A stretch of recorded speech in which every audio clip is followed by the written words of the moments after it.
is Jasmine Brown, and today my story is about my first tattoo. So I got my first tattoo back in April, and I kind of came up with the idea in October.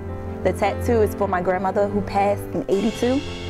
Growing up, my mom always told me stories about my grandmother and how she was so loving and how the whole neighborhood loved her. So that just made me want to meet my grandmother, because I never met my grandpa on my dad's side, and I only had my grandma on my dad's side. I never met my grandma on my mom's side, and my grandpa on my mom's side died when I was in 2nd grade.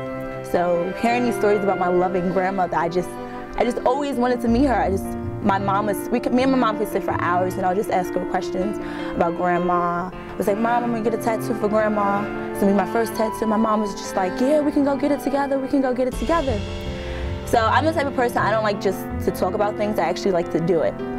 So back in May for Women's History Month, I had to write an editorial. So I wrote an editorial on my grandmother. When I was writing my editorial, I was like, I have to get this tattoo. I have to do it now. I have to stop chickening out.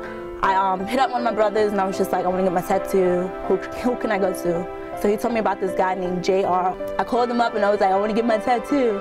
And I think I called him like on a Wednesday, and he was like, well, you can come in on a Saturday. So I went in on Saturday.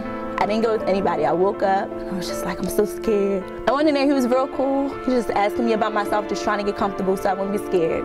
He drew up my tattoo. At first, the way I drew it up, he was just like, no, that's too manly for you, because I was like, rest in peace, Grandma. He was just like, that's not dainty enough.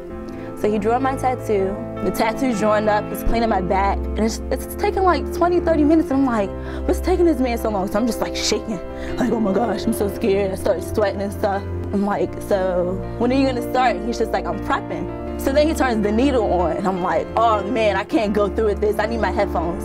I blast the loudest hip-hop music I could find. I'm just like sitting there, like, you can do this, Jasmine, you can do this, you can do this. And then he put the needle on my back, and it took 45 minutes later, I had a tattoo on my back, and I was like, I could stay here for another hour. It wasn't that bad. My first tattoo is for my grandmother. It says, a soul I yearns to meet, Grandma, 1931 to 1982. She died of breast cancer, but she had breast cancer, and when she died, she had a heart attack. My mom was right there. So this tattoo, it kind of means a lot to me. I want more tattoos, but I don't know what I want. But this one, it kind of means a lot to me because my grandmother died when my mom was 16 years old, and I fear losing my mother. I want to go before her. I know that's selfish, but I'm so thankful that she's still here, and I'm 21, and I really hope that she's here when I have my grandkids. So this tattoo, it just means a lot to me, because even though I didn't meet my grandmother, I wish I could have. And I can see my grandmother, I can picture my grandmother through my mother's stories and through my